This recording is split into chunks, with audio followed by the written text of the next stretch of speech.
Vamos a empezar la segunda jornada de nuestra reunión del Congreso y con la presentación de la conferencia que nos va a dirigir don Antonio Monteiro, que para mí es difícil presentarlo. Es difícil presentarlo porque lo conozco mucho tiempo, es un gran amigo y me imagino que hay muchas cosas que ya por sabidas a lo mejor no las digo, pero voy a concretar mucho. Él es catedrático de horticultura en la Universidad de Lisboa, en el Instituto Agronómico Superior de Lisboa, anteriormente en la Universidad Técnica de Lisboa, en la cual ha sido hasta el mes de julio vicerrector de investigación. En julio se fusionaron las dos universidades y actualmente pues, es la Universidad de Lisboa. Ha sido presidente de la Asociación Portuguesa de Horticultura durante 2 periodos, 4 años. Organizó el primer Congreso Ibérico de Ciencias Hortícolas en el año 1990 y, siguiendo con congresos, organizamos conjuntamente la Asociación Portuguesa de Horticultura y la Sociedad Española de Ciencias Hortícolas, teniendo como copresidentes a Antonio Monteiro y a Víctor Galán, el 28 Congreso Internacional de Ciencias Hortícolas. Creo que el Congreso fue un evento significativo en la historia de la horticultura de ambos países y en la historia de la propia Sociedad Internacional de Ciencias Hortícolas, por la gran concurrencia que tuvimos y la organización, que bueno, estando dentro de la organización, está un poco feo que diga que fue un gran éxito, pero yo creo que así lo fue. Las cifras así nos lo demostraron, con más de 3.000 participantes. Actualmente, y desde el mes de agosto de 2010, en que se celebró el Congreso, Antonio Monteiro es el presidente de la Sociedad Internacional de Ciencias Hortícolas.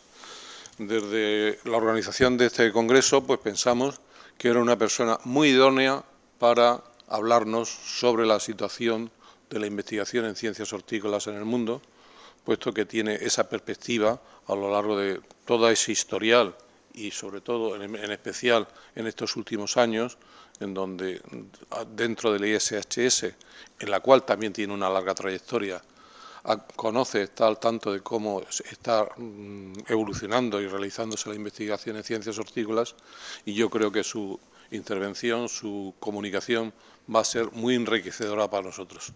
Muchas gracias, Antonio, cuando tú quieras. Buen día, buenos días a todos. Yo voy a intentar hablar en español, no es muy fácil porque sé que para vosotros es difícil comprender el portugués. Saben que la dificultad está en los sons vocálicos, que nosotros tenemos 12 y vosotros tenéis 5, lo que hace el portugués muy difícil para el oído. Agradezco la invitación, es para mí un placer y un honor hacer esta presentación en el Congreso sobre un tema difícil que es la investigación, la innovación, y para el cual yo tengo más preguntas que respuestas. Pero para nosotros que trabajamos en la investigación, pienso que las preguntas son siempre la parte más importante. Cuando se hace la pregunta correcta, quizá es más fácil encontrar una respuesta. Entonces, para hablar de investigación, de innovación, hay muchos temas que nos gustan, que es la innovación tecnológica, que son los robots para trabajar con plantas de maceta, iluminación con LEDs, sistemas electrónicos de control de fertilización y de riego, nuevos sistemas de cultivo, donde hay también mucha ingeniería, pero quizá donde hay el aporte más fuerte de la investigación en la calidad y en la productividad es la mejora. Y aquí está una evaluación de fresas y que es una de las formas del progreso en la horticultura. Y empezamos con las publicaciones, donde hay un montón, hay millones. Scopus dice que tiene 40 millones de artículos, Thomson Reuters quizá 50 millones. Es una enormidad. ¿Y qué hacemos con toda esta información? ¿Cuál es el porcentaje de esta información que se queda con utilidad? Yo no lo sé, quizá es muy difícil de saberlo, como vamos a ver un poco más tarde. Y hay innovaciones tecnológicas que han salido de la investigación. Me gusta el ejemplo de la solarización del suelo como proceso de desinfección que ha nacido en la investigación, pero que nunca ha pasado a la utilización en grandes superficies porque no se ha adaptado al sistema de producción.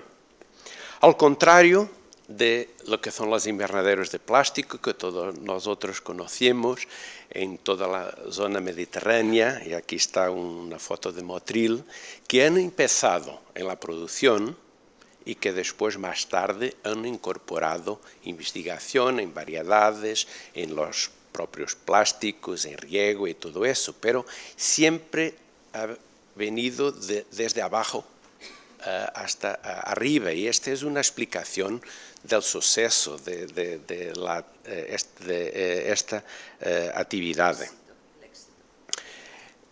En éxito. Gracias. Y es por eso que, para mí, la cuestión que se plantea es que cómo estamos de conexión entre investigación y innovación. ¿Qué hay que hacer para que las dos se queden en contacto, para que la transmisión de conocimiento sea más eficiente? Pero hay, sin duda, la convicción general que cuando se aumenta la inversión en investigación, hay resultados en la economía. Y es por eso que todos los gobiernos intentan aumentar la cantidad de financiación en ciencia y tecnología. Y aquí son los países de la OCDE en porcentaje del valor de ciencia y tecnología en el PIB. Y hay algunos que lo hacen muy bajo, aquí algunos que están casi a 4%, y Portugal y España están aquí un poco más atrás.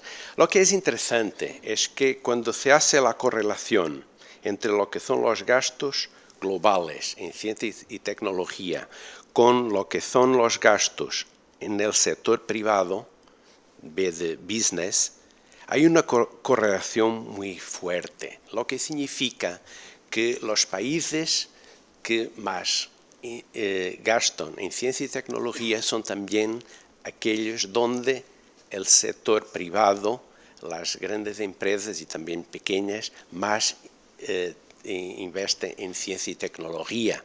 Sin las empresas no es posible llegar a niveles elevados de inversión en ciencia y tecnología, en la investigación. Y también es curioso verificar que cuando aumenta el porcentaje de gastos en ciencia y tecnología, cada vez menos hay investigación pagada por el gobierno. Y hay una tendencia para ver cada vez más investigación pagada por la industria. Y una vez más, Portugal y España se quedan aquí abajo de los que más gastan pagado por la industria y arriba de los que menos gastan pagado por el gobierno. Estamos una vez más en una situación de transición, pero aún mucho dependientes de financiación estatal, de financiación pública. Pero el esfuerzo durante los últimos años ha sido muy grande. Aquí es la evolución de los gastos en investigación, ciencia y tecnología a lo largo de los últimos 20 años. Ha habido un esfuerzo, sobre todo de Portugal en los últimos años. Aquí está la crisis, pero la media de la Unión Europea 15 aún está leja. Aquí es los gastos globales. Nosotros estamos alrededor de 1,5%. La media de la Europa 15 está alrededor de 2%. Hay una meta de 3% el año 2020, pero también estamos lejos en lo que son los gastos del sector privado. Este esfuerzo tiene que continuar. Y también en la innovación nos gustan los rankings. Y hay un grupo que es la Universidad de Cornell, el INSEAD, Fontainebleau, una organización internacional de la propiedad científica, que producen el Índice Global de Innovación y que tiene en cuenta lo que son los inputs, que son las instituciones, las infraestructuras, lo que es el capital humano, mercado, pero también lo que es el output, lo que la investigación produce. Este índice tiene un valor máximo de 100 y son 50% de input y 50% de output. Y nos va a dar un ranking de que son los países más innovadores en el mundo. Y todos los años sale el índice, hay cambios de posición. Suiza siempre está en primer lugar y los otros es del costumbre, que Estados Unidos, Suiza, Holanda, etcétera, etcétera. Y nosotros aquí vamos, en 26 y 34, siempre detrás de los que van adelante y adelante los que van atrás. Pero más interesante es cuando hacemos una correlación entre los gastos en ciencia y tecnología, que los habemos visto, que pueden llegar a 4%, y el índice global de investigación. Y hay aquí casi 4 grupos de... ¿Dónde está el puntero? Aquí.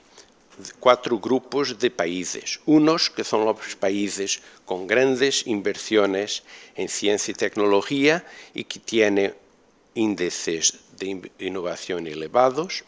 Pero después hay aquí un otro grupo, también con índices muy elevados, pero con gastos mucho más bajos. Es gente mucho más eficiente. Aquí está el Reino Unido y Holanda.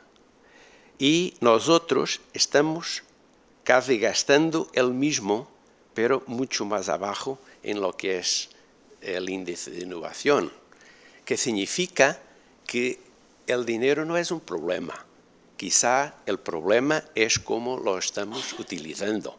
Y hay que hacer un esfuerzo de utilizar los fondos de una forma mucho más eficaz. Y los tiempos de crisis siempre son los tiempos ideales para cambiar esta actitud. Y vamos ahora a mirar un poco lo que son los sistemas de transferencia de tecnología o conocimiento, lo que quieran. Este es el modelo clásico, el modelo lineal, que empieza en la investigación, después produce conocimiento, tecnologías, que ha cambiado de modelo de transferencia de tecnología porque hoy se acepta que lo que hay es transferencia de conocimiento, que es algo un poco más complejo que la sola transferencia de tecnología.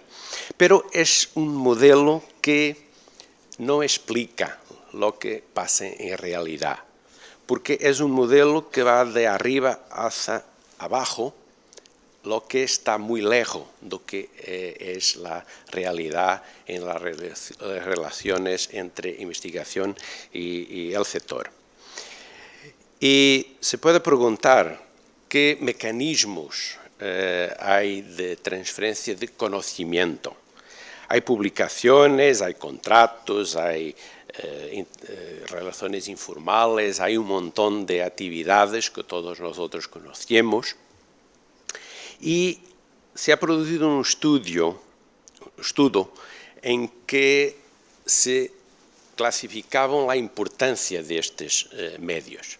Y las publicaciones siguen siendo muy importantes, en primer lugar. Después son las relaciones informales, lo que son conferencias, lo que son seminarios, asociaciones profesionales, conocimientos entre personas.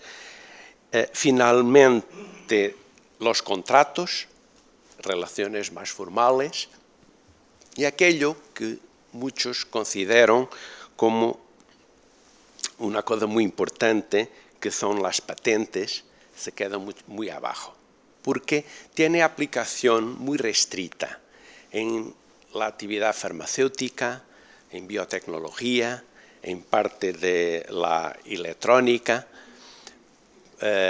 Ahí sí funcionan, porque en nuestro sector, en horticultura, ingeniería, es muy difícil patentear el conocimiento, porque tiene más a ver con lo que los ingleses llaman de trade secrets, de saber hacer, de que las patentes no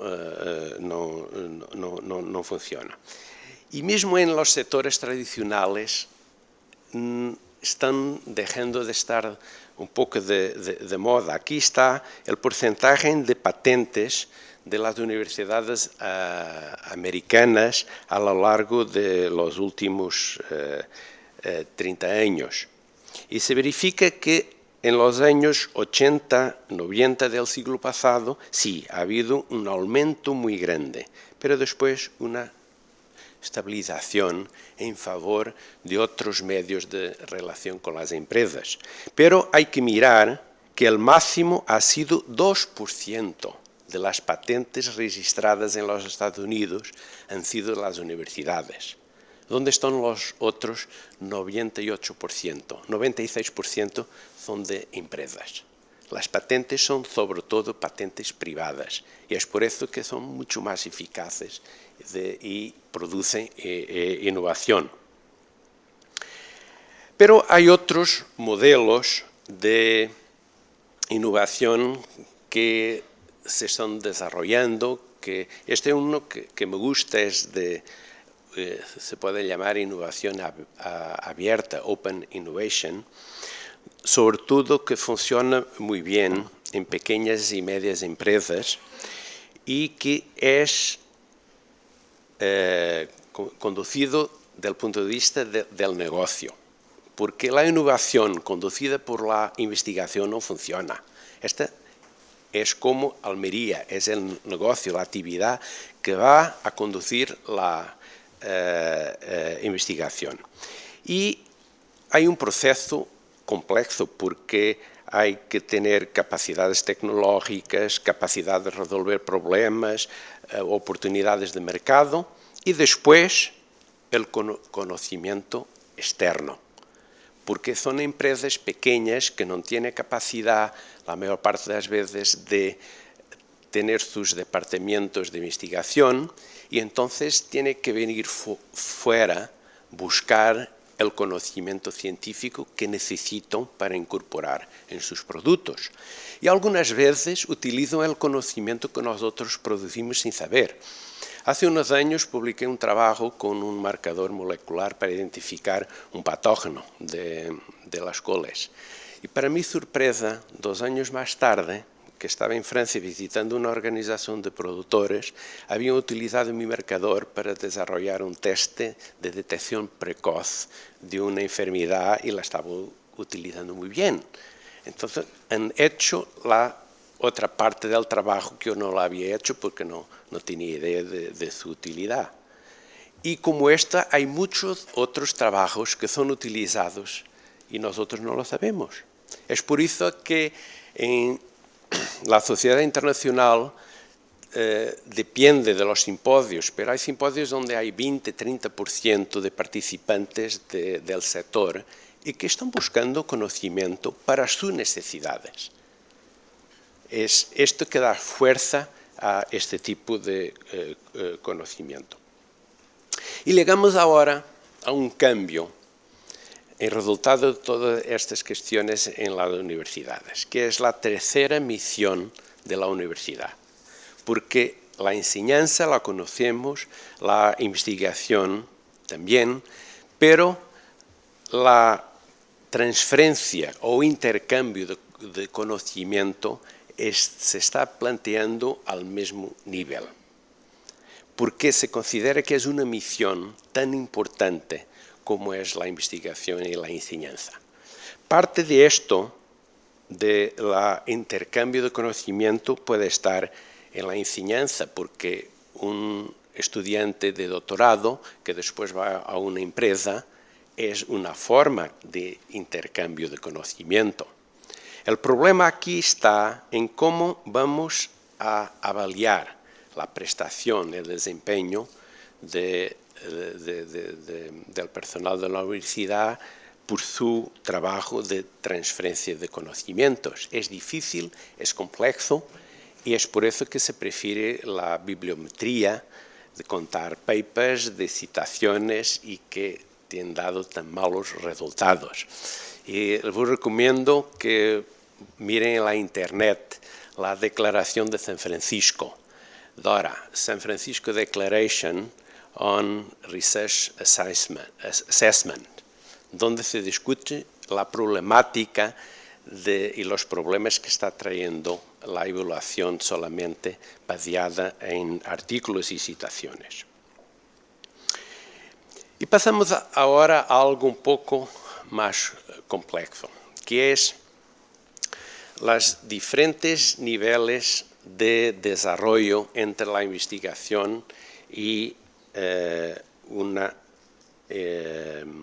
innovación, que son los 9 grados que han sido creados por la Agencia Espacial Americana y que nosotros asumimos que la investigación básica y aplicada casi siempre está en la universidad, que la puesta en marcha de una innovación está en las empresas, pero entre una y otra, la colaboración entre universidad e empresa va a depender mucho de la situación de desarrollo científico del país, porque en un país donde las empresas no tienen capacidad de desarrollo tecnológico, las universidades o las instituciones públicas de investigación tienen que hacer todo, desde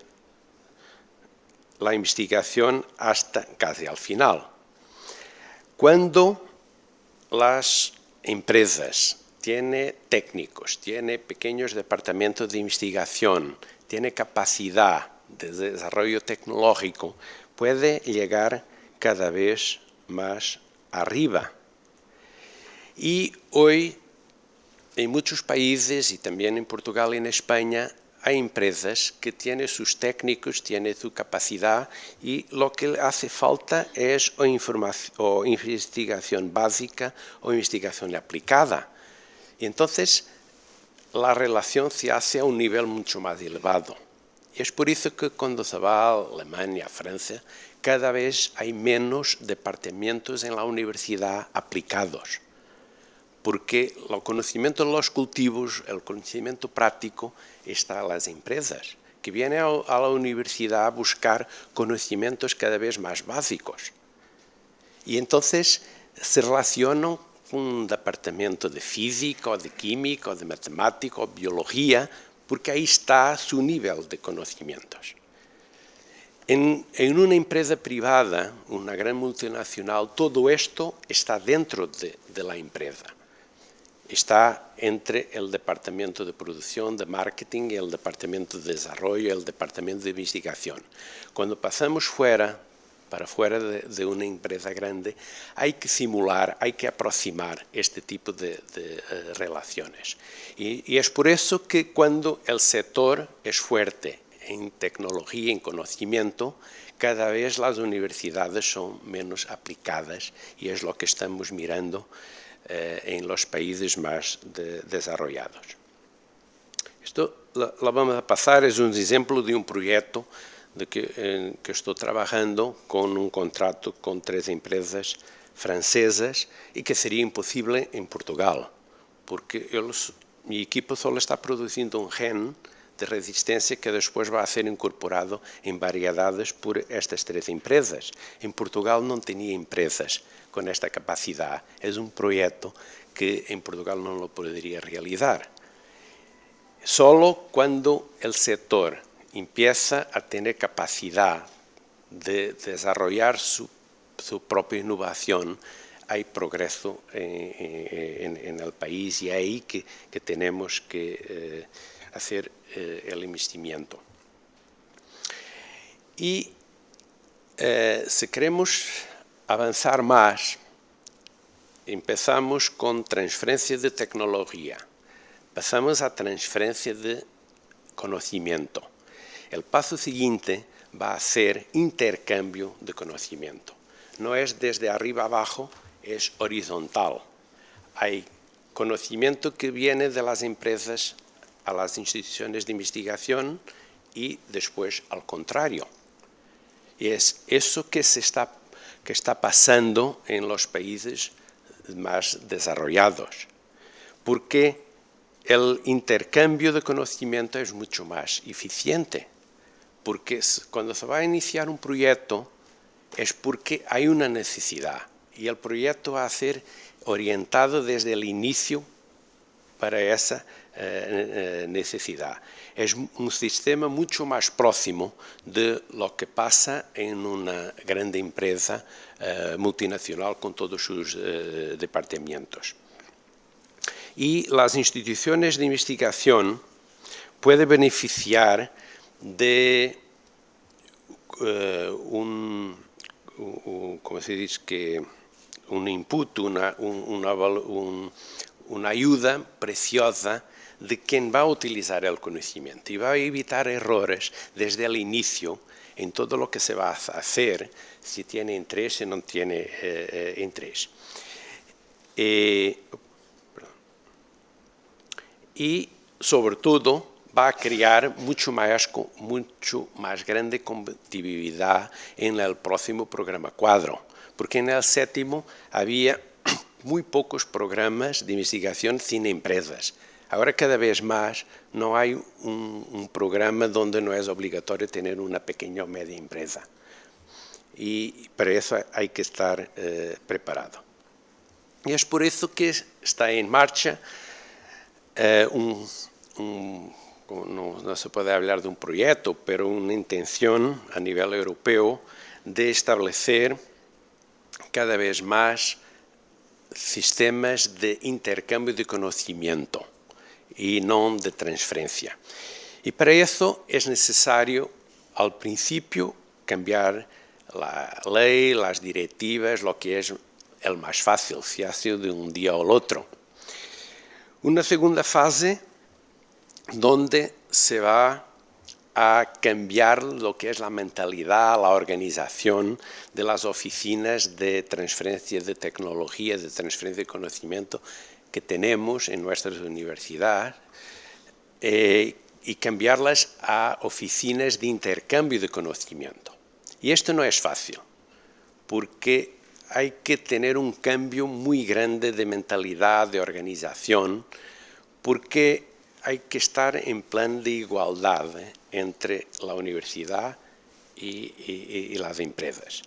Y esto va a tardar mucho, porque hasta llegar a una fase final donde el sistema está funcionando. Para dar un ejemplo, de acuerdo con este estudio, aún no hay una sola universidad que haya completado todo este proceso. porque significa trabajar con las empresas en la misma forma que en una gran corporación, una gran empresa, trabaja dentro de sí. No se va a empezar un programa de investigación sin discutirlo muy intensamente con quien va a ser los clientes de este conocimiento. Y para terminar, dijera que es mucho más difícil trabajar en intercambio que solo en transferencia, que es un investimiento a largo plazo, pero la horticultura y también la agroingeniería son áreas muy interesantes porque es el conocimiento aplicado, es el conocimiento que no hace sentido, porque siempre hay áreas científicas donde se procura el conocimiento por curiosidad. Hay las humanidades, la astronomía, hay muchas áreas donde se procura conocer porque no se sabe. Aquí estamos en una área aplicada. El conocimiento no es por curiosidad, es por necesidad, porque la necesidad es la madre de la tecnología, como la curiosidad es la madre de la investigación. Entonces hay que buscar soluciones. Y ayer se presentaron cifras sobre la importancia económica de la horticultura en la península ibérica. Es un sector, desde el punto de vista económico, muy fuerte, pero desde el punto de vista de innovación tecnológico, es un importador de tecnología. No tiene capacidad de desarrollar sus propias tecnologías.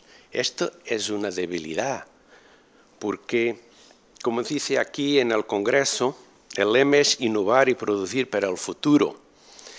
Yo lo cambié un poquito diciendo que es innovar para poder producir en el futuro, porque si no innovamos ahora, si no creamos un sector con una fuerte componente de investigación e innovación, quizá en el futuro no vamos a poder producir.